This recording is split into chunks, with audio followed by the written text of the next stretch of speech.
Welcome to Salsido Paranormal. I'm your host, James Salsido, and tonight I am sharing experiences, true paranormal stories from the web. As always, you can find all episodes of the show, along with links to social media, ways to listen, and ways to support the show at the website, and that is salsidoparanormal.com. That's SALSIDO paranormal.com. There are many ways to support the show. You can always sign up for share the show with others and rate and review it on your favorite podcast platform. Also, you can check out the Patreon feed and sign up for that for as little as $1 a month. You can also check out the merchandise store and find all kinds of shirts and other items there with designs made by friends of the show. And support is never expected but always appreciated, as there are expenses in making these shows. Also, please check out the links in every episode description for friends of the show. That would be Jen, the Arcane Observer, who has her own channel, and when she is able, she joins me on Saturdays as the co-host of this show as well. And Michael Strange of Trouble Minds Radio and the Trouble Minds Radio Network, KUAP Digital Broadcasting, where you can hear all kinds of amazing shows as well as my own online for free 24/7. And I think that covers everything. So let's get back to these true stories here and get through as many as we can. This next one is really short, but it's still fascinating to me. This one says, "So I live in Greece, and my house is at the start of a forest. I sometimes see things moving in the shadows and change forms. One time when I was exploring the woods, I saw something like a white dog running in the distance, and I have weird dreams where a girl with a deer skull is trying to get in. Please tell me what cryptid this might be." And that's where that one ends. I don't know if it's exactly a cryptid or if it's multiple things going on there. I have heard of people having weird experiences with creatures both in and out of dreams. In other words, seeing them um, in a dream, but also seeing them either before or after out in the open while they're awake. I don't know if these two things that they saw are connected. The white dog and the girl with the deer skull. Also, I guess three things, because they did say they would see shadows changing form and moving through the forest. So whatever is there, it sounds like it can change shape and appearance. Now, I'm not very familiar with any sort of folklore or reports of activity like that in Greece, and it's not something I've heard a lot about. So the fact that I got this, I found this post, and it talked about these things, to me makes me wonder what goes on out there. But it also doesn't surprise me. It seems like there's just all kinds of anomalous things going on, probably everywhere. And this is just another example of that in a place I'd never heard of anything happening before. So, uh, looking at the chat here, the Quantum Alchemist says, "To my knowledge, there aren't too many forests in Greece either." Okay, that's fascinating too. So, yeah, that's maybe that's why. Uh, maybe that's where some of these beings stay, and they only have so much space they can stay in. And yeah, I'm not sure, but again, it was a short one, but still, I think valid to share. and see what everyone thinks about it, as always. So, moving on to the next one here. This one says, "This is an experience I had a few years ago at one of my old workplaces. Just thought it'd be an interesting read for people here. I am an engineering technologist. When I first graduated from college, I got a job working for the college as a robotics research specialist.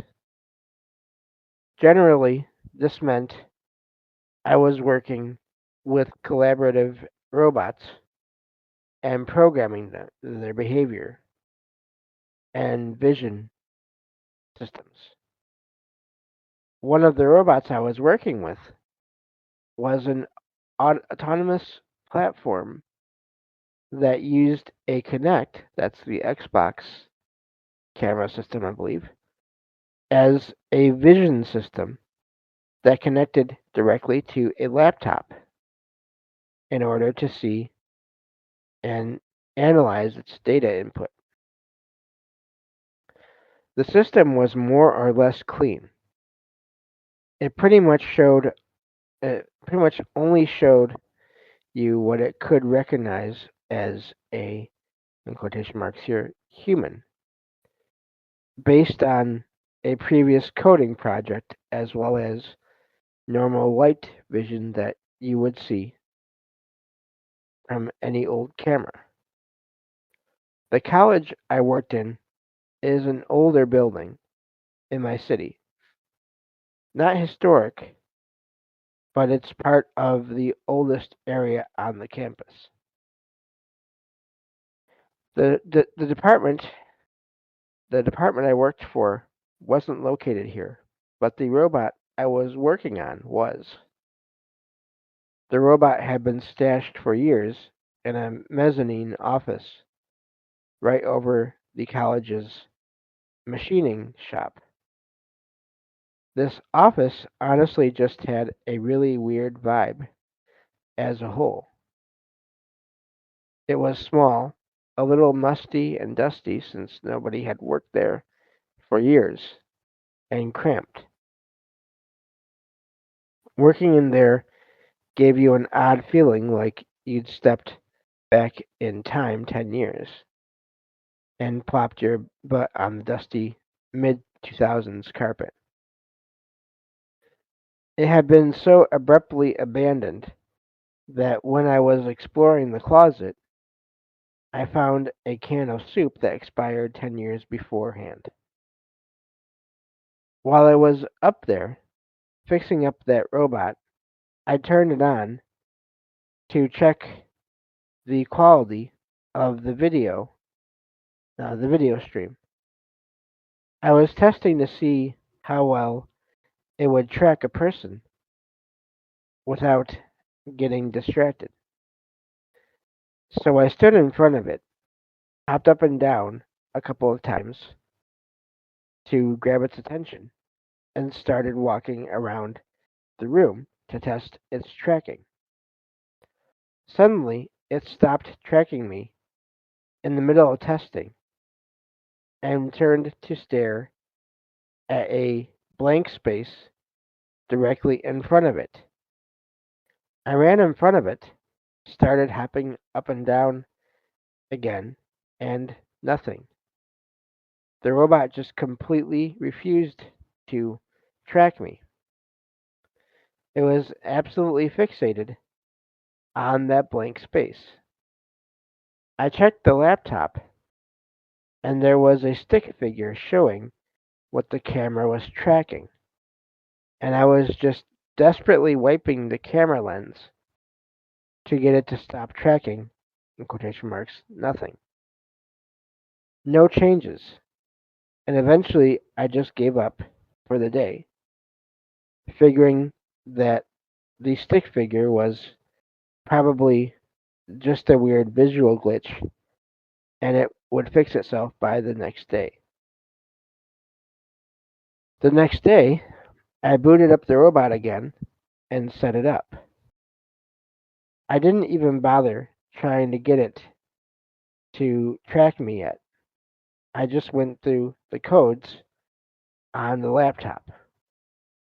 While I was doing that, the robot suddenly played its, in quotation marks, found you sound and wrenched itself out of my hands to stare at the wall and window behind me.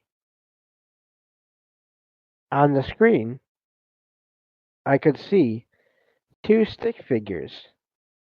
One of them was clearly posed like somebody casually leaning against the wall.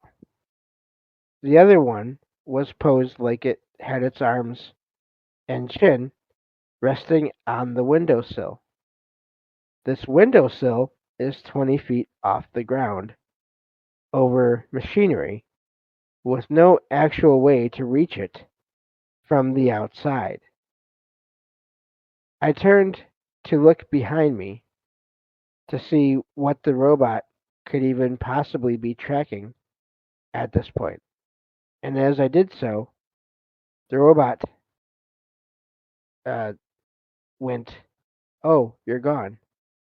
I'm guessing they mean the just give that sound or whatever. And it dropped both stick figures from its screen. There was nothing behind me and nothing outside the window that could have made these shapes. What could the robot have been tracking? I genuinely have no idea, and it spooked me so badly, or badly enough, that I refused to go into that room by myself after that. That one is fascinating to me because if you've seen any kind of clips or you've watched any of uh, the uh, the paranormal investigation reality shows in recent years, that is a technology, the Kinect camera from the Xbox, that has been adapted to be used in paranormal investigations. And yeah, maybe.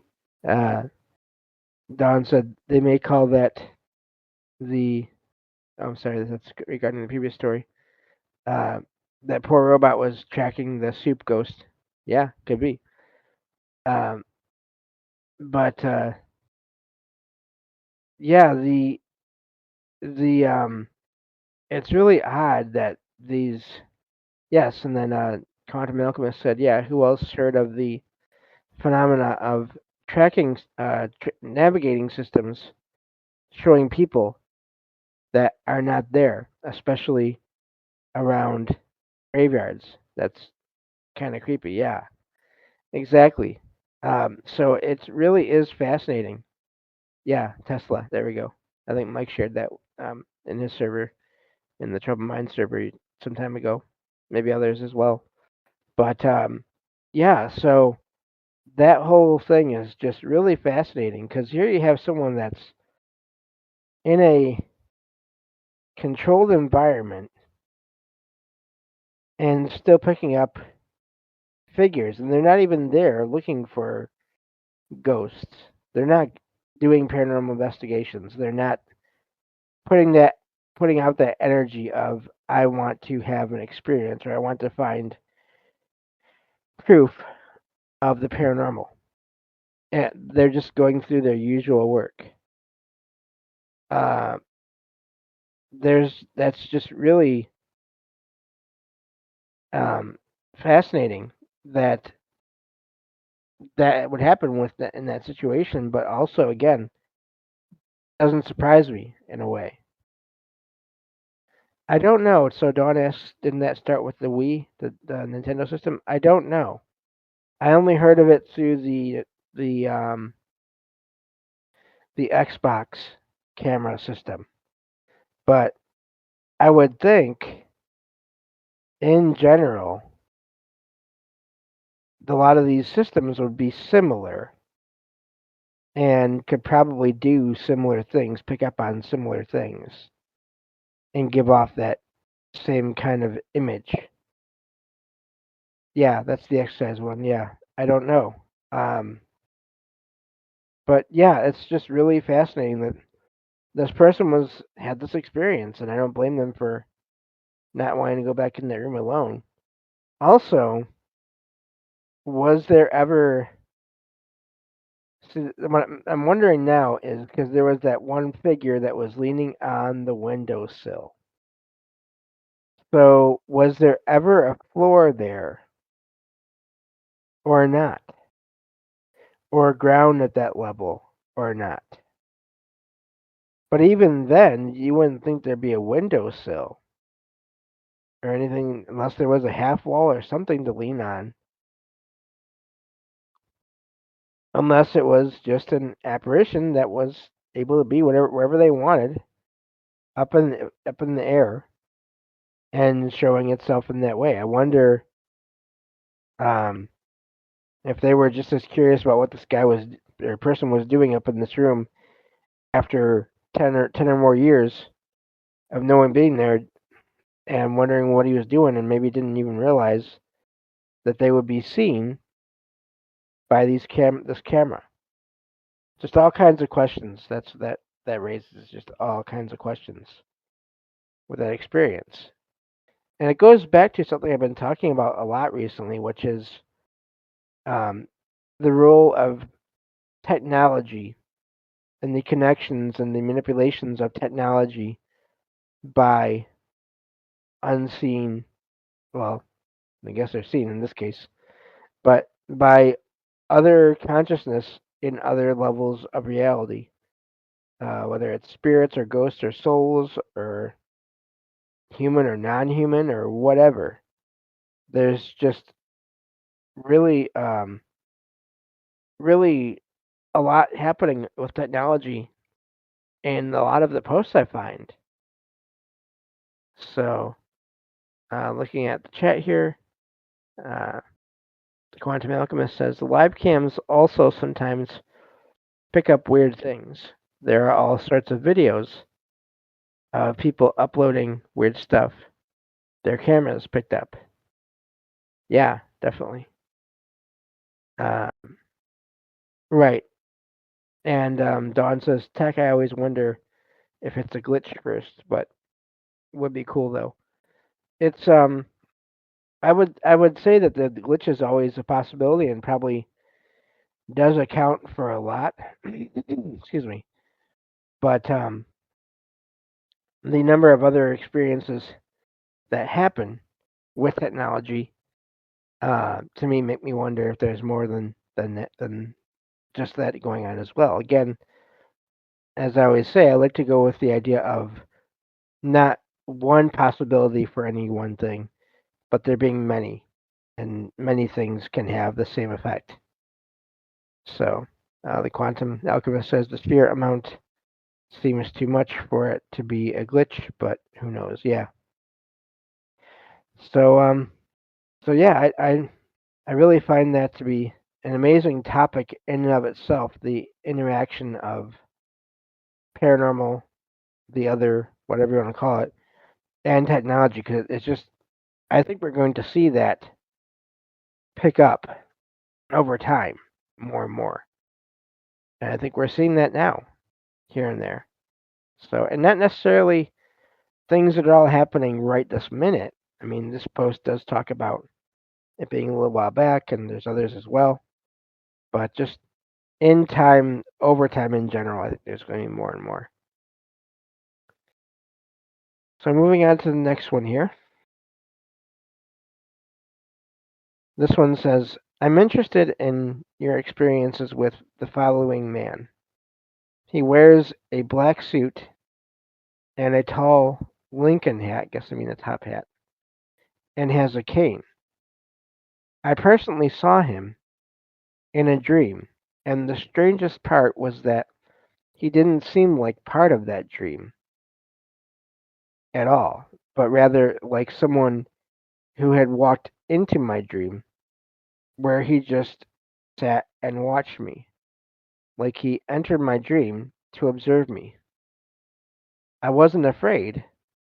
He didn't even evoke any emotions in me, except maybe curiosity. I didn't get the feeling or the impression that he would ever harm me.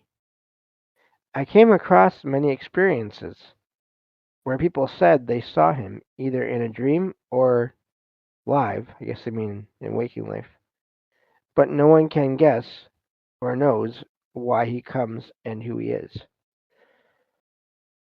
And that one again, the whole dream connection to the paranormal.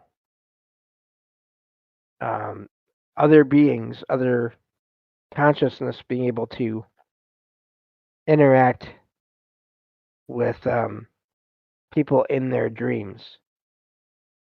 It's really uh, fascinating. I'm glad that there's no negative intent as far as that writer can tell. Excuse me. I don't think that's one of the few things, luckily,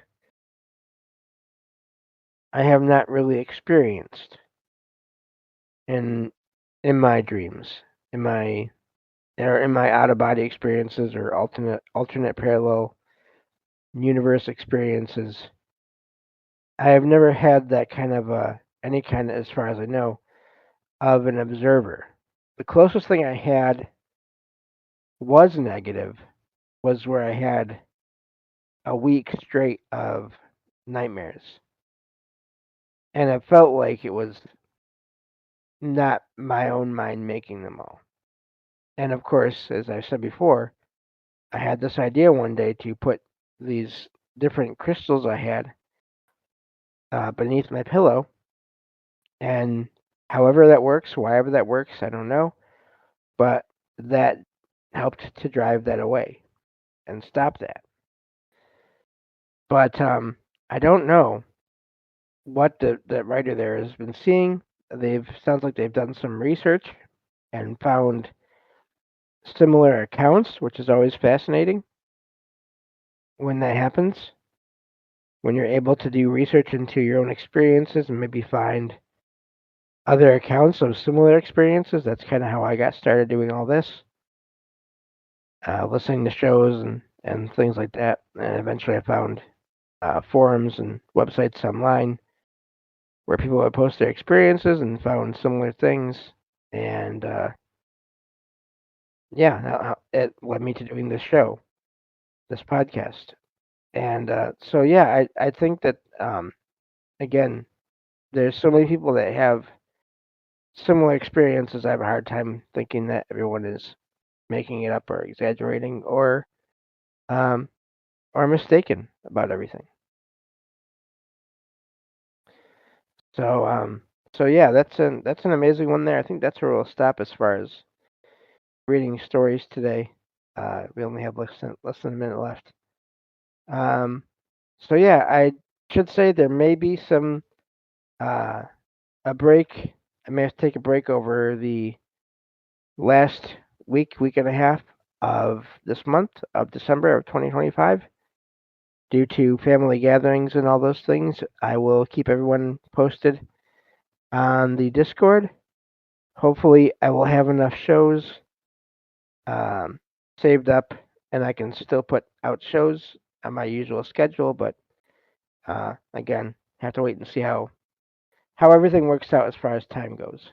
So that's all. Speaking of time, that's all the time we have for this episode. Thank you all for listening, and I will talk to y'all next time on Salsido Paranormal. Take care.